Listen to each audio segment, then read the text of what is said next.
California sweep. Gotta love it.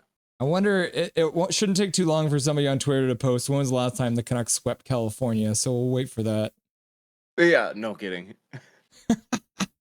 And it's interesting. Did you hear at the end of the game there, Shorty was saying that Tocchet actually had the Canucks practicing shooting from the empty net, and if they missed it, they had to skate back and forth. Yeah, I saw that yesterday on Twitter. There, someone had posted a video of them. They were the drill was Tocchet was just bumping it from in front of the net, and they had to come around back behind the net, pick up the puck, and basically one touch it on a shot to the empty net. So I Interesting. mean, I guess it paid off. Millsy burying one there from his own end. Yeah, you love to see it. Absolutely. So before I end this, I've got a poll running in chat. It was the best Canucks jersey. Had the options as the black skate, the Orca, the reverse retro Johnny Canuck, or the flying V. Which one's your pick? I mean, I love the skate jersey. It's the jersey from when I was a child. You know, it's when I first fell in love with the Canucks, so Yeah. it's got a special place in my heart. I do like the Johnny Canuck reverse retro. However, it's not one that the Canucks have ever worn. It's more of an Abbotsford Canucks thing now. So, I would like to see the skate in a reverse retro color scheme. I think that would be kind of interesting. Yeah, I've seen quite a few mock-ups of people doing it with the new colors and changing it up a little bit. And I even saw one the other day where it was like a combination of the Orca and the flying skate. So like the top crest there got turned into an Orca. So that was a cool look.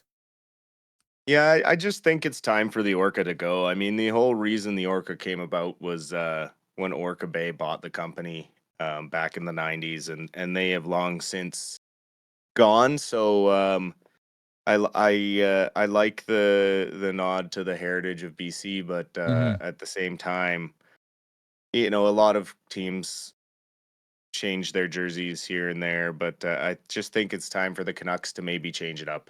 I think the Orca's run its course. I wonder if we just get to a point where they just officially make it so you can run with 3 jerseys. I think we're pretty much there. Every team in the league has their third jerseys now. The Capitals just brought back their Eagle jerseys there last night and looked real sharp in those. So it's all from a marketing standpoint, anyways. So if you were to pick the best Canucks goal tonight, would you pick the DeBrusk goal or the Kempner goal? I think the DeBrusk goal was a beauty. I mean, to have the patience to pull it back around him there and tuck it in, that's a goal scorer's goal. So to see DeBrusk getting 3 games in a row here, he's getting on a hot streak like he has done in the past. But let's maybe hope that he doesn't get streaky with the Canucks and can just keep it going. The downside is that just as they're starting to get some chemistry now, Besser could be missing a bit of time, so that's a bummer. Yeah, absolutely. Yeah. The only update we saw was on Twitter saying he's not coming back to the game. But obviously, with this kind of thing, you probably won't get any real news until probably tomorrow after and go get assessed when he gets back to Vancouver, kind of a thing. Yeah, absolutely. I mean, it would not come as a surprise to anybody when they announce an upper body injury there. Everyone knows it'll be a conky situation. So hopefully, we all hope the best for Besser there, because we all know how difficult head injury can be to recover from. Yeah, so I was looking at it too. Obviously, Ratu was in the game tonight. Didn't play a whole lot. I'm just pulling it up here again. I believe he was at about. Yeah, so he ended up with about 9 minutes of play for the game.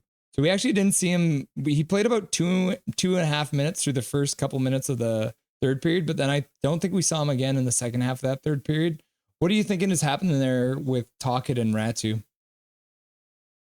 Well, I think it was just a product of having to cycle the lines a little bit.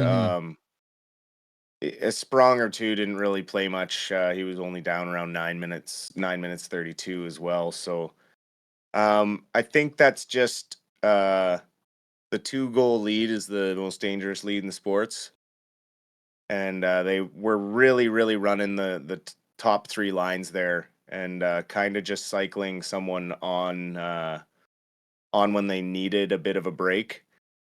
with Ratu and Sprong. So once Hoglander got bumped up into Besser's spot, they really didn't see much play time, Yeah. either of them. So Yeah, accurate. And I mean, it was the kind of game, like you said, it was so close. You didn't want anything out there that was going to be causing trouble. How yeah, and disappointed are you that Quinn Hughes didn't complete the Gordie Howe hat trick? Because it looked like he was starting it.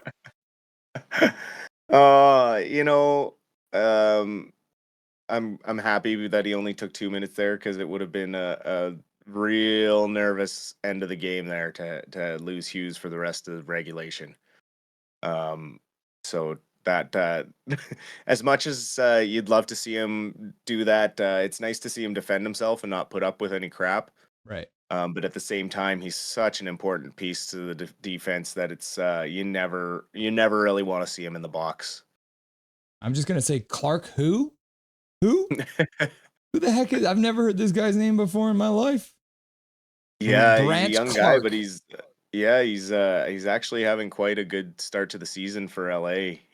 With Doughty out, he's gotten a chance to kind of shine on the power play, and he skates quite well, moves the puck well. So definitely a player to keep an eye on going forward next time we play LA. Now that's the other question. And we talked a little bit about retribution. Obviously, we've got a history of that with the Bertuzzi incident. Obviously, with Brock Besser leaving the game with a hit. They don't play for quite a while. The next game's coming up on January 16th. Do you expect there to be some rough stuff when Jeannot gets back into the game? I mean, it'll depend if Jeannot's in the lineup come that time. Um, Obviously, he won't be suspended past that time, I don't think. I would expect maybe a 4 or 5 game suspension for a hit like that. But you never really know with the DPS these days. Um, but yeah, I mean, you would expect some sort of pushback. I'm sure there will be some sort of discussions and warm up and things like that if Jeannot's in the lineup. And we'll also have the likes of Joshua back, people that are a uh, little more suited to Jeannot's weight class. We don't exactly have. I mean, we got a couple guys on the back end there, but it's hard to sacrifice a D man for a forward. If you're gonna trade for fights, you kind of want to go D man, forward. So um, yeah, I wouldn't be surprised. The other interesting thing that I didn't even think about was back on the Kempner goal that he put in his own net. So Connor Garland gets the goal because he was the last Canuck Hmm. to touch the puck. But that also means that neither one of the passes that happened before that. So I think Yeah, correct me if I'm Miller. wrong, but I think Miller. it was Miller to or Hughes to Miller and then to Garland. Yeah, so Hughes and Miller both kind of got ripped off of assists there, but those are the type of plays that they may review as well because it's not exactly like Kempner got possession. It was more of a deflection from a swinging stick, so they may get their assist back after that gets reviewed. They've made scoring corrections well after games in the past, so I wouldn't be surprised if we saw Miller and Hughes get their apples back there. Yeah, because that would put Hughesy up to I think 12 assists on the season then. Yeah, Wild. yeah, Canucks and power play goes 1 for 3, yep. 33%. It looked pretty dangerous, like you said. Obviously, a 5 minute one. But good to see them get another power play goal, right? Yeah, absolutely. And I mean, I guess the 1 for 3, that's all the one 5 minute major, is it not? Yeah. Um, yeah, so I mean, it's good to see them get one for sure. It would have been nice to see them get an opportunity on another one. There was a couple of high sticks that got missed there, and then Sherwood getting the embellishment call on the even up there. So not really any chances to show which may be a good thing, maybe a blessing in disguise, losing Besser mid game. The power play may have been a little clunky, anyways, but it was nice to see them get more shots and be a little more urgent early on. The other stat that jumped out for me was the Canucks out hit LA 33-26 in their own barn. And LA has been a team that has been known for the years about their hits. So to see a Canucks team that doesn't even have Dakota Joshua on it out hit an LA King team in their own Mhm. arena. That's a good look for the Canucks. Yeah, and it was all later in the game too, because the hits were really even coming into the third.